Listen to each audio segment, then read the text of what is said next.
The war was over. Everyone knew it. The great fleets of the Celestial Accord hung silent in the darkness between stars, surrounded by the broken pieces of enemy ships. 700 years of fighting had ended at last. The Voidborn Collective, those monsters who ate entire worlds, were finally defeated. Admiral Yethkara floated in her command chamber, watching the destruction through walls made of living crystal. She was Luminari, one of the oldest species in the galaxy. Her body glowed with soft blue light, and she had lived for 3,000 years. She had seen empires rise and fall. She had watched stars die, but she had never seen anything like the Voidborn. They had come from somewhere outside the galaxy. No one knew where exactly. They did not talk. They did not negotiate. They simply consumed. Entire star systems disappeared into their hungry ships. Billions of people died screaming as the Voidborn took everything, their bodies, their cities, their very planets. But now it was over. The Accord had won. Yethkara looked at the numbers on her displays. The enemy fleet was 99.7% destroyed. The remaining pieces were dark and dead, floating without power or purpose. Her tactical officers, members of the Gren species with their beautiful scaled bodies, confirmed that all major threats had been eliminated. "We have achieved total victory," said First Analyst Corinth, his scales shifting to bright gold, the color of celebration among his people. "The Voidborn command structures are destroyed. Their reproduction vessels are eliminated. They cannot recover from this defeat."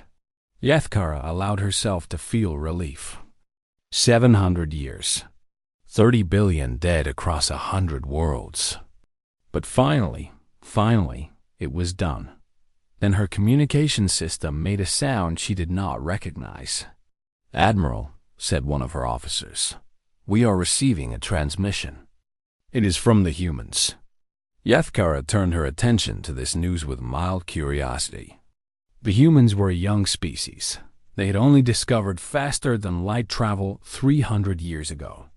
They had been given junior membership in the Accord 2 centuries past, mostly as a kindness. Their contribution to the war had been small. A few supply ships, 1 squadron of destroyers, nothing of importance. "What do they want?" she asked. The officer looked confused.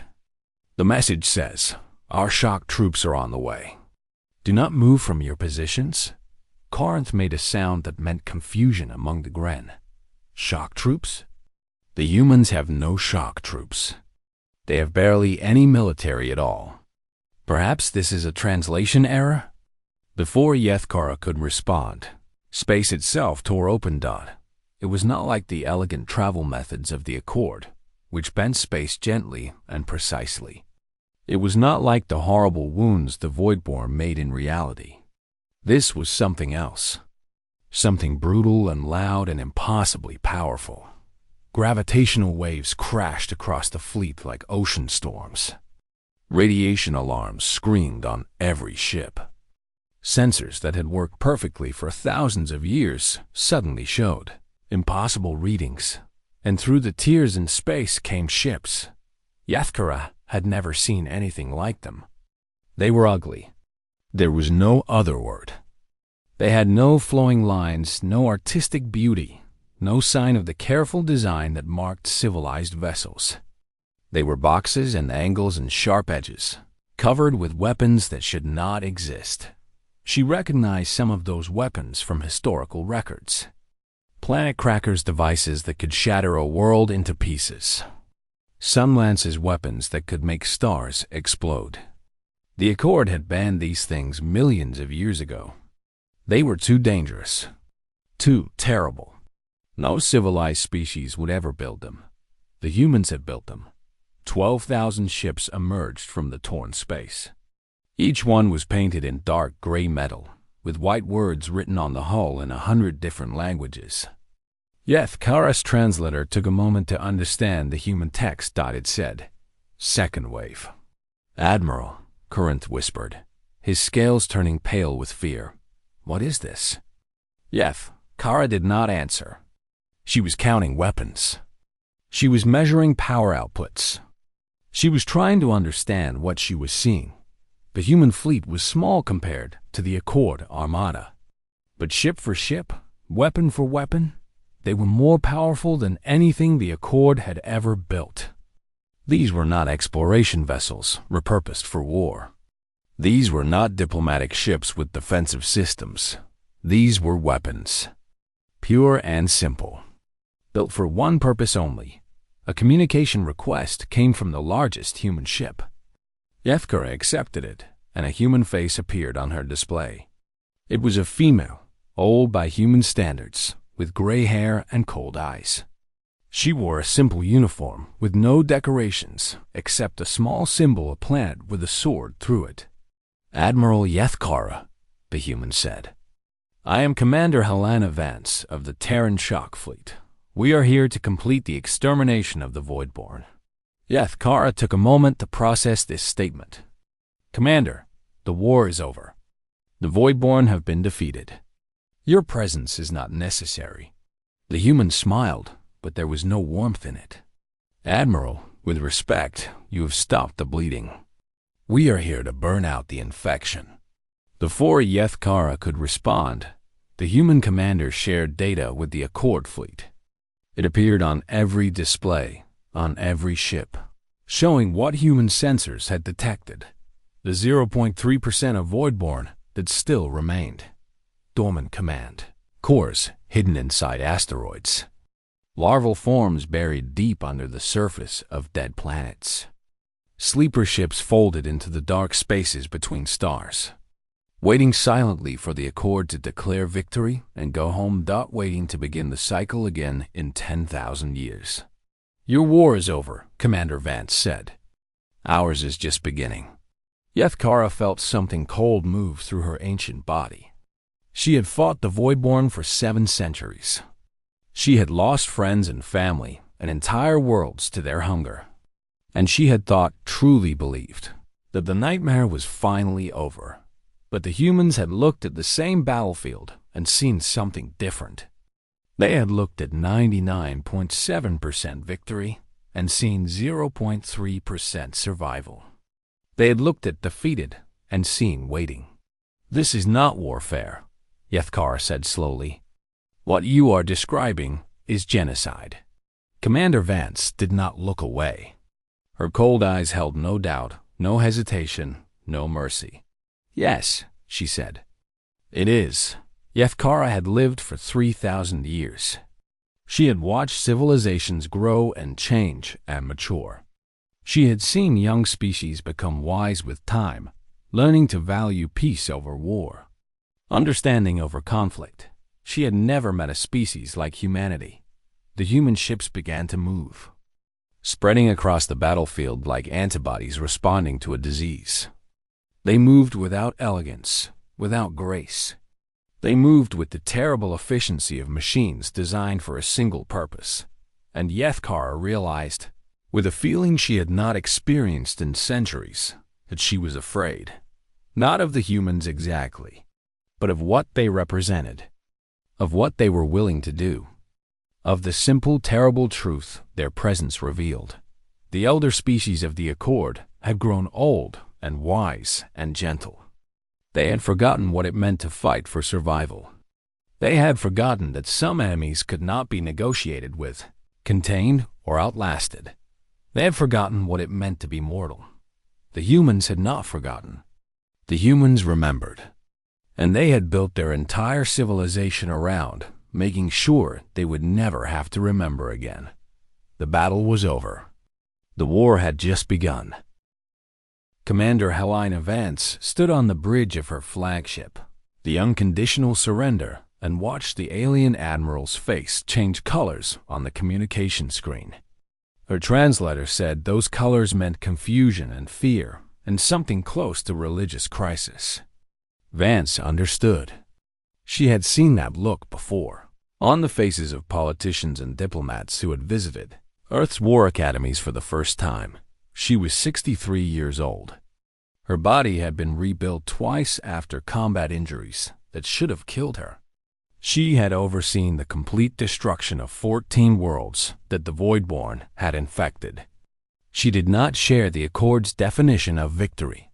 "Commander Vance," Admiral Yethkara said through the communication channel, "I must ask you to explain. The war is finished. The Voidborn are destroyed. What purpose does your fleet serve?" Vance pulled up a tactical display and shared it with every ship in the Accord fleet.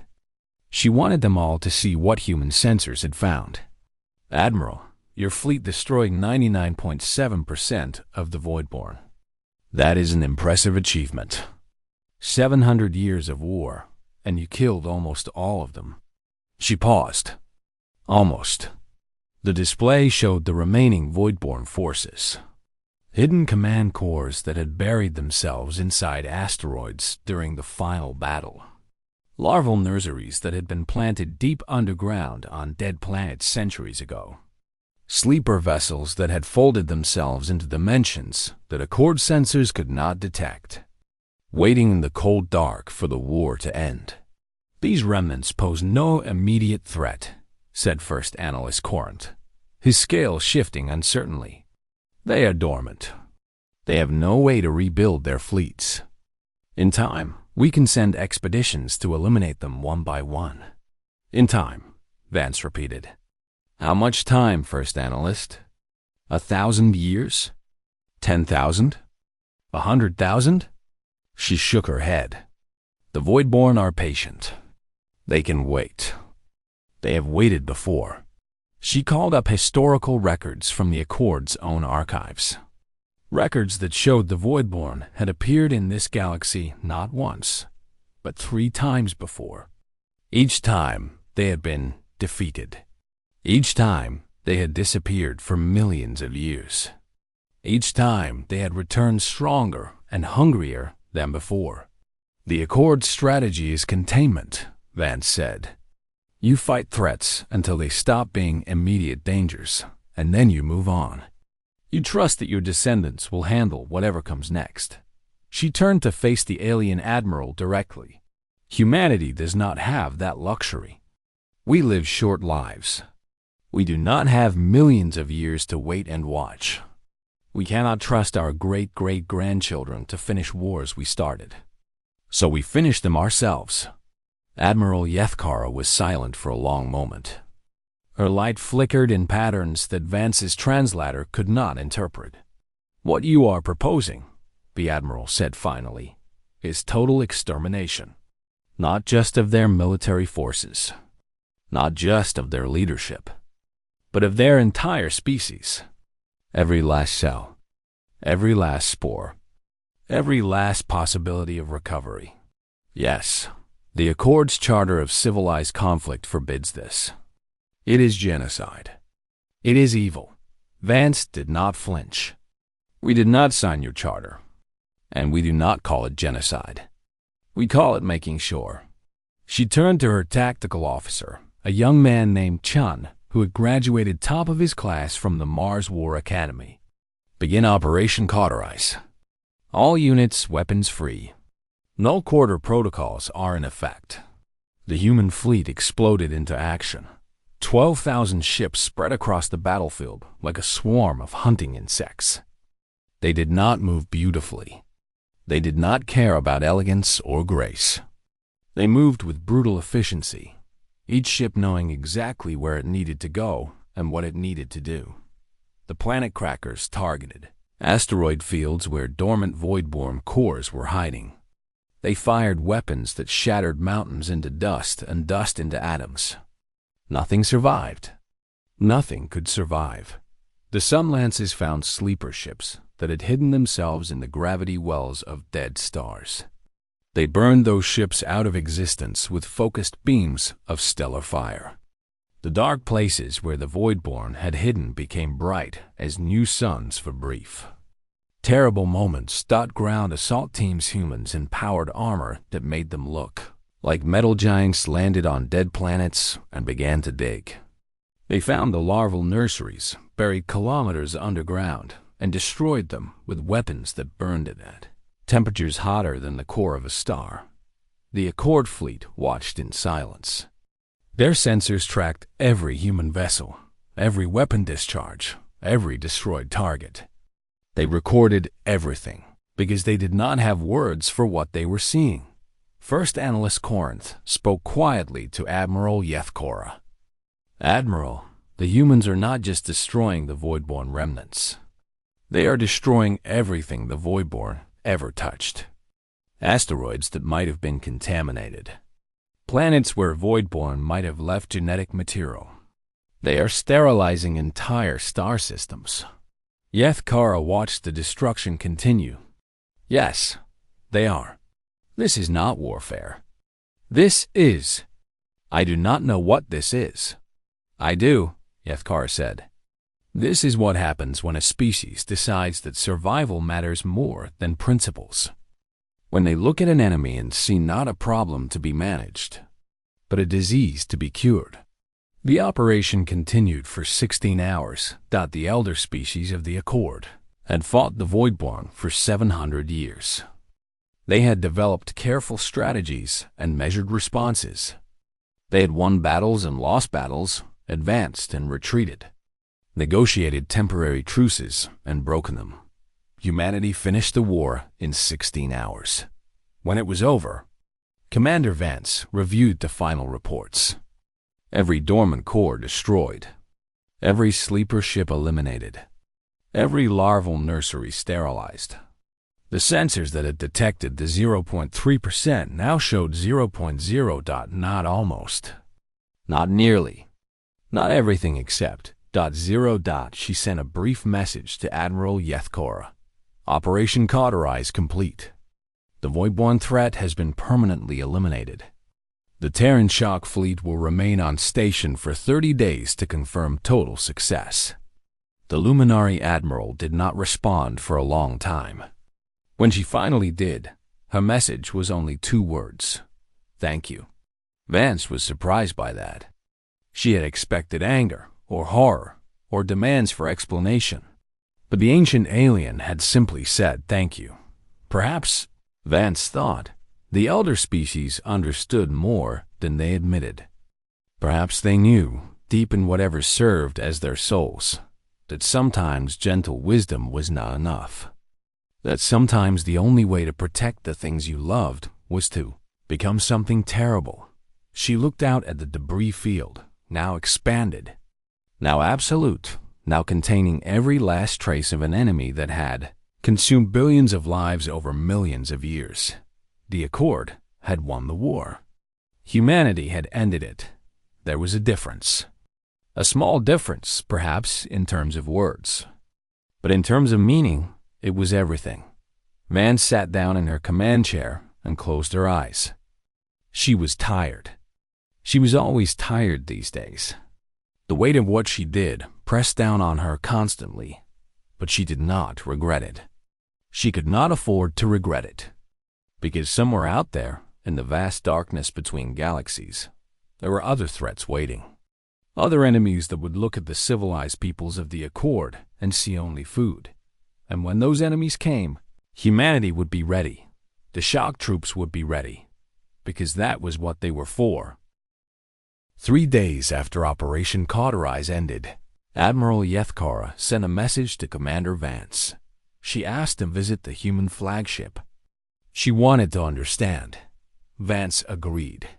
She was curious about the ancient alien, this creature who had lived for 3,000 years and fought in more wars than humanity had even recorded. She wanted to know what such a being thought about what she had seen. Admiral Yethkara came alone, without guards or assistants. She traveled in a small shuttle that docked with the unconditional surrender quietly, without ceremony. When she stepped onto the human ship, she looked around with her glowing eyes and said nothing for a long time. The ship was different from Accord vessels. There were no flowing lines or beautiful decorations. The walls were plain metal. The corridors were narrow and efficient. Everything was designed for one purpose: war. "Your ship is very functional," Yethkara said finally. "We do not build things to be beautiful," Vance replied. We build things to work. She led the alien admiral through the ship, showing her the weapon systems and the armor plating and the engines that could tear holes in reality itself. Yethkara listened and watched and asked careful questions. She was trying to understand how such a young species had built such terrible things. Then Vance brought her to the memorial hall. It was a long corridor in the center of the ship, the only space that was not dedicated to combat.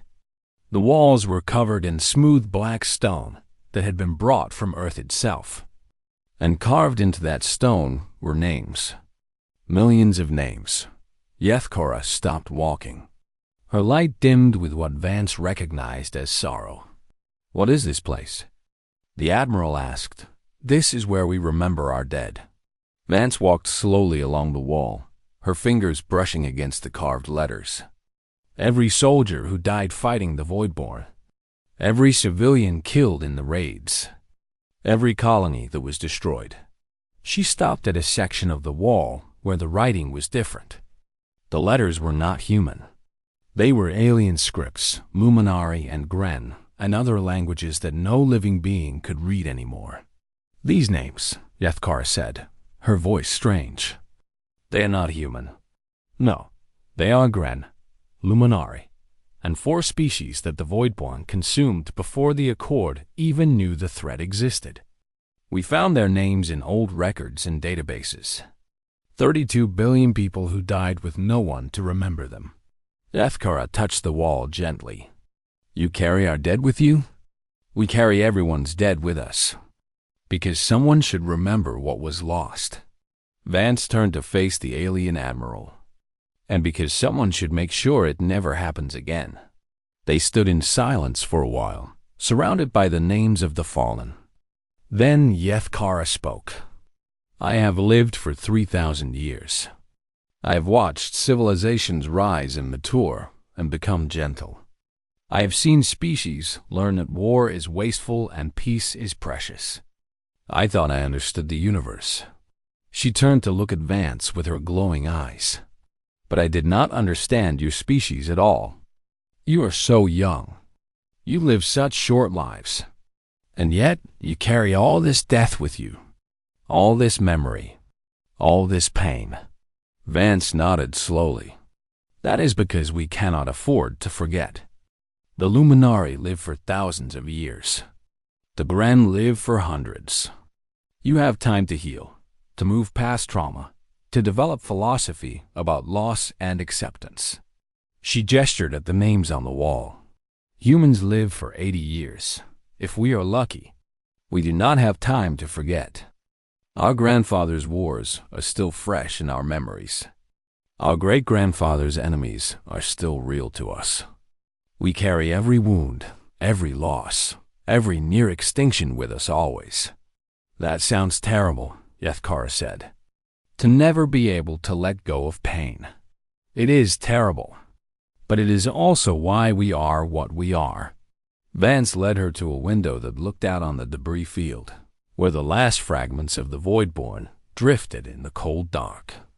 The Accord saw the Voidborn as a problem to be managed, a threat to be contained.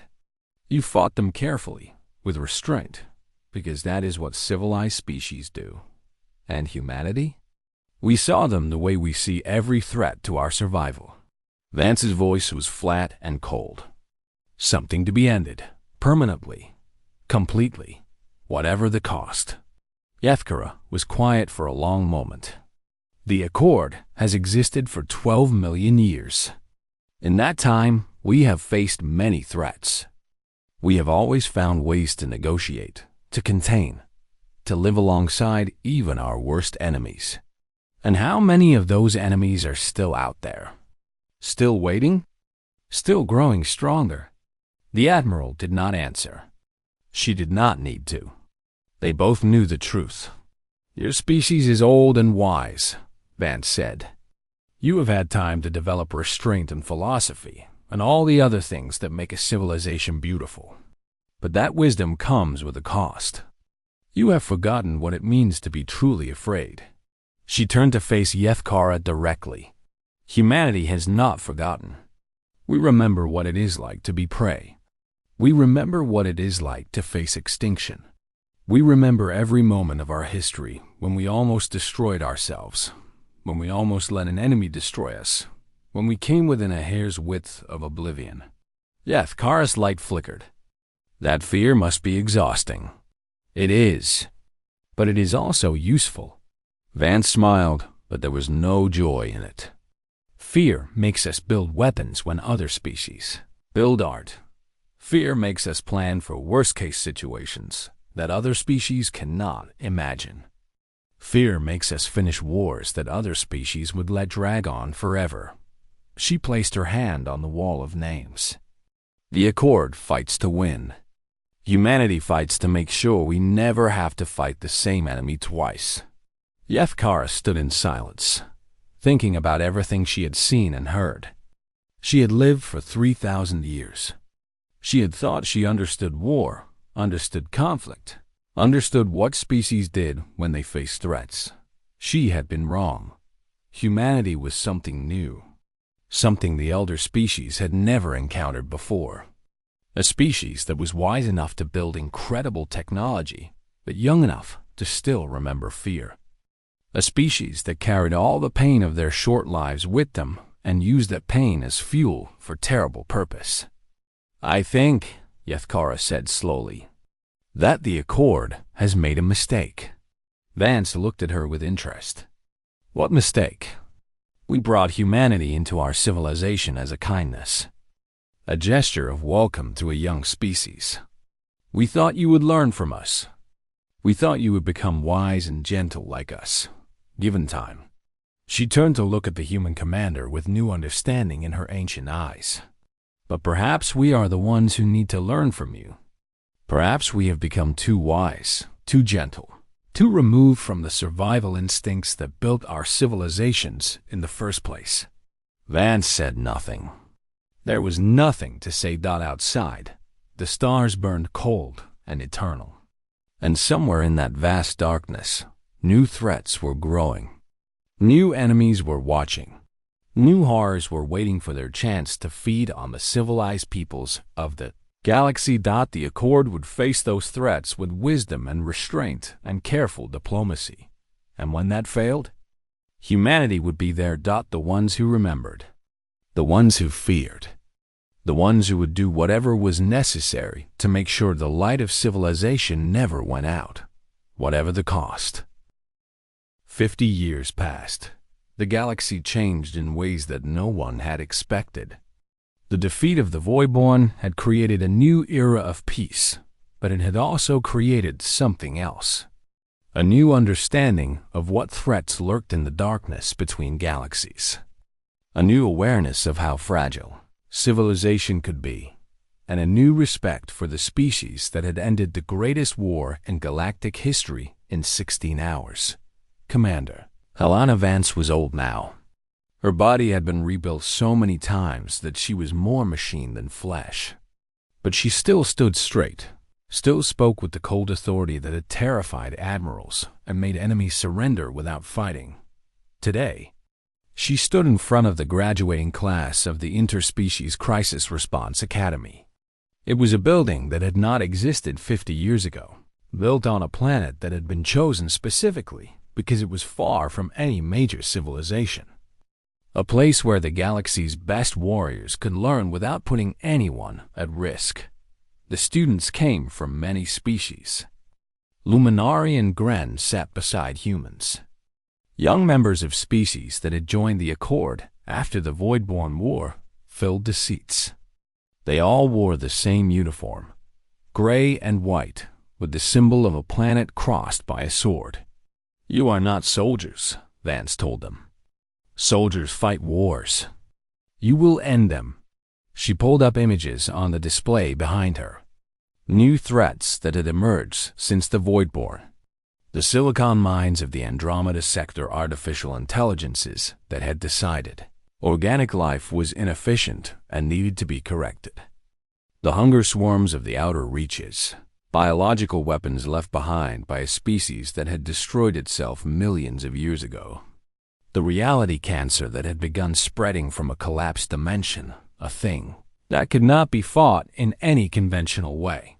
The Galactic Accord will respond to each of these threats with diplomacy, with measured force, with all the wisdom that ancient civilizations can bring to bear. Vance paused. And in most cases, that will be enough. She looked at the students with eyes that had seen too much death. But when it is not enough, you will be there. The second wave. The ones who arrive when the battle is over and the real work begins. A young luminary raised a tendril. Her name was Yethanara, and she was the grandchild of Admiral Yethkora. She had joined the academy against her family's wishes, driven by a desire to understand what her grandmother had seen all those years ago. "Commander," she asked, "how do we know when measured response is not enough? How do we know when to use your methods?" Vance considered the question. It was the right question, the only question that truly mattered. "You will know," she said finally, "when you look at the enemy and see something that will never stop, never negotiate, never coexist. Something that looks at civilizations the way a disease looks at a body as resources to be consumed." She turned off the display. The Accord believes that with enough time and understanding, every conflict can be resolved. That is a beautiful belief, a necessary one. Without it, the galaxy would tear itself apart in endless warfare. Her voice hardened. But we exist because that belief has limits. Because some things in this universe are simply evil, not misunderstood, not victims of circumstance, not waiting to be redeemed. And when you face something like that, all the wisdom and diplomacy in the galaxy will not save you. She stood at attention. Despite her age, despite the weight of years and metal that pressed down on her, we will save you. Because that is what humanity learned in all those centuries of fighting ourselves. Sometimes the only way to protect what you love is to become the thing your enemies fear most. The class stood as one, following the ritual that had developed over the past 50 years. They raised their hands in salute, a gesture borrowed from human military tradition, now adopted by species across the galaxy. Vance returned the salute. Then she dismissed the class to prepare for their first deployment. As the students filed out, Yethanara approached her. The young luminary's light was dim with thought. "Commander, may I ask you something?" Vance nodded. "My grandmother spoke of you often before she died. She said you were the most frightening being she had ever met, but also the most honest." "Your grandmother was wise," Vance said. "She understood things that most of her species never will. She told me something else. She said that humanity pays a terrible price for what you do, that you carry wounds that never heal, memories that never fade, that you sacrifice your own peace so that others can have theirs." Vance was silent for a long moment. "Your grandmother was right about that too." Yethanara's light brightened with determination. "Then, I want to learn to carry those wounds. I want to understand what it costs to protect the galaxy. I want to be worthy of standing beside humans when the darkness comes." Vance looked at the young alien, this creature of light and ancient wisdom, who had chosen to learn the ways of fear and violence and uncompromising ruthlessness. She saw in Yethanara something that had not existed 50 years ago, an elder species that was willing to remember what they had forgotten. "Then you will learn," Vance said. "And perhaps, in time, you will teach us something as well." She walked away, leaving the young luminary to think about what she had chosen. Outside the academy, the stars burned cold and eternal, and somewhere in that vast darkness, new threats were growing. The Terran shock fleet had grown to fill many star systems. Ships of human design, crewed by warriors of 100 species, all trained in the doctrine of total war. They waited in the darkness like antibodies in a bloodstream, ready to respond to any threat that the Accord could not handle. And in the crystalline forum, where the elder species met to discuss the great matters of civilization, there was now a new seat. An empty seat, always waiting. It belonged to humanity's representative, who only attended when there was a threat that required the shock troops. When that representative arrived, the debates ended. The diplomacy stopped. The careful considerations of civilized warfare became irrelevant. Because when the humans came to the forum, it meant that talking was over. It meant that restraint had failed. It meant that the time had come for the second wave. The battle was over. The war had just begun, and Mortalkind's shock troops were ready. They would always be ready, because that was the burden they had accepted. The price they paid for the right to exist in a universe full of hungry darkness. The sacrifice they made so that the gentle civilizations of the galaxy could continue to believe in wisdom and peace and the power of understanding. Humanity remembered what the elder species had forgotten, and they would never let the galaxy forget again. The crystalline form had stood for longer than human civilization had existed. It was a vast structure floating in the space between three ancient stars, built from materials that no modern species knew how to create. Here, the 7 elder species of the Galactic Accord met to discuss the great matters of their civilization. Today, they met to judge humanity. Ambassador Chen Wei walked alone to the respondents' podium. She was a small woman, even by human standards, with gray hair pulled back tightly and a face that showed nothing of what she was thinking. She had spent 30 years building diplomatic relationships between Earth and the Accord. Now, all that work might be destroyed. The charges against humanity were many. Violation of the Charter of Civilized Conflict, use of banned weapons, destruction of non-military targets, refusal to accept enemy surrender, pursuit and elimination of fleeing vessels. The list went on and on.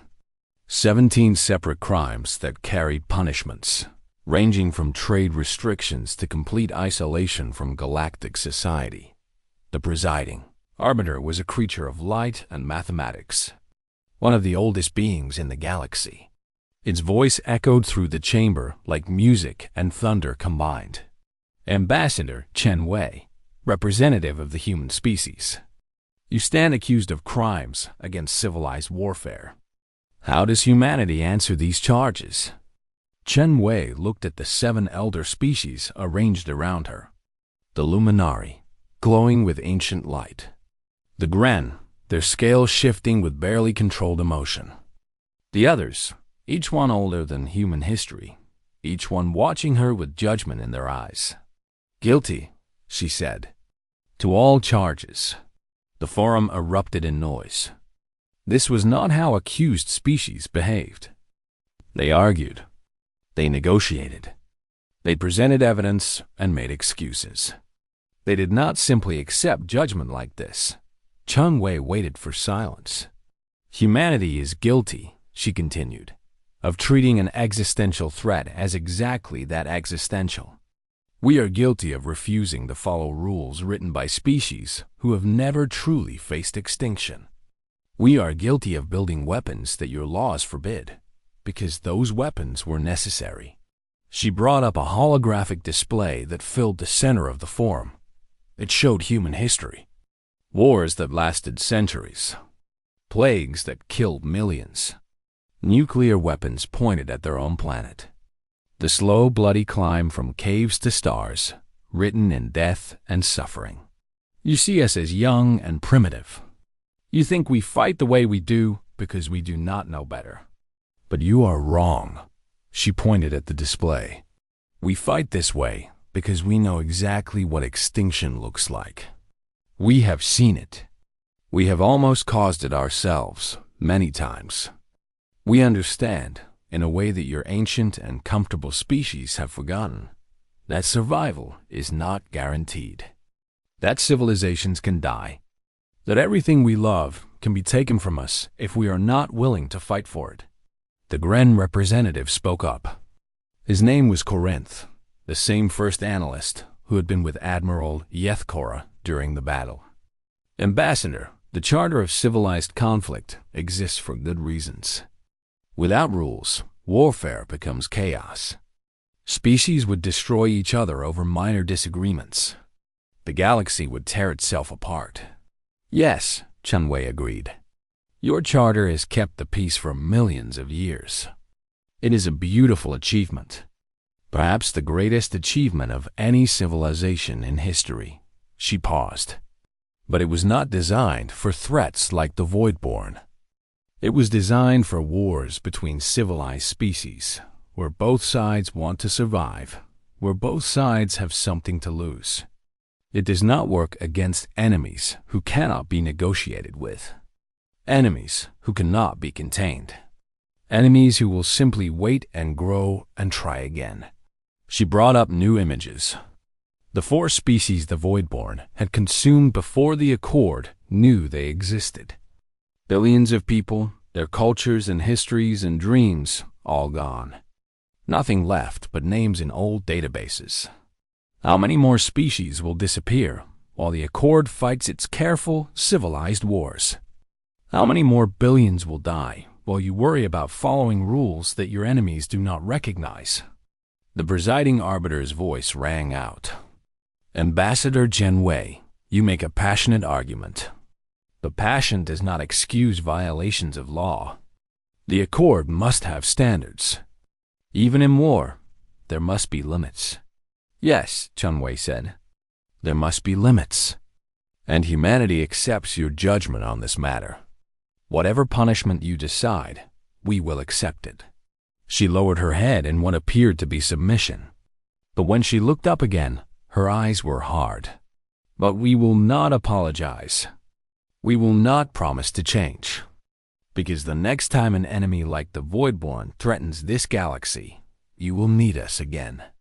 You will need species who are willing to fight without restraint. Species who will do whatever is necessary to win. Species who value survival more than principles. She spread her hands. Punish us if you must. Exile us if you choose. But remember this, when the darkness comes again, and it will come again, you will call for us. And we will answer, because that is what we are. That is what we have always been. The forum was silent. The elder species looked at each other, uncertain how to respond. This was not how judgment worked. The accused were supposed to beg for mercy, not accept punishment while defending their actions. Then Admiral Yeth Kara stood from the Luminari delegation. I move to dismiss all charges against humanity, she said. Other species reacted with shock. The Gren representative's scales turned colors that the translator could not interpret. On what grounds, Admiral? On the grounds that humanity did what we could not. What we would not. Yethkara walked to the center of the forum, her light blazing bright. For 700 years, we fought the Voidborn with restraint, with careful strategy, with respect for civilized rules. And for 700 years, our people died while we maintained our moral superiority. She gestured toward Chen Wei. Humanity showed us what we had forgotten, that some enemies cannot be negotiated with, that some threats cannot be contained, that sometimes the only way to protect what you love is to destroy what threatens it, completely, permanently, without mercy. But the rules, the Gren representative began. The rules were written by species who have never faced true extinction, Yethkara interrupted. Species who have grown so old and comfortable that they have forgotten what fear feels like. Perhaps it is time we remembered. She turned to address the full assembly. I was there when the human fleet arrived. I watched them destroy the Voidborn remnants in 16 hours. I was horrified. I was disgusted. I thought I was watching barbarism. Her light flickered. But then I visited their ship. I saw the memorial they carry with them. The names of every person lost to the Voidborn, including billions of our own people. I spoke with their commander and understood why they fight the way they do. She faced the presiding arbiter directly. Humanity is not primitive. They are not cruel. They are not evil. They are simply young enough to still remember what it means to be prey. And perhaps, in this vast and dangerous universe, that is exactly what we need. The vote took hours. Many species argued against the Yeth-Koras motion. They talked about principles and precedents and the importance of maintaining standards. They worried about what other young species would think if humanity went unpunished. But in the end, the vote was clear. Humanity would remain in the Accord. Not as junior members anymore. Not as charity cases welcomed out of kindness. They would be given a new role, a new purpose. They would be the galaxy's last line of defense. The shock troops. The ones called when all other options had failed. Ambassador Chen Wei accepted this verdict with a simple nod. She had gotten exactly what she wanted. Humanity would have a place in galactic civilization. A respected place. A feared place. And when the darkness came again, they would be ready. As she left the forum, she thought about what humanity had become. Soldiers for an empire that was not their own. Monsters in the service of peace. Warriors who fought so that others did not have to die. It was not the future she had imagined when she was young. But perhaps it was the future humanity was always meant to have. Someone had to remember what the elder species had forgotten. Someone had to be willing to do what they could not, and that someone was humanity.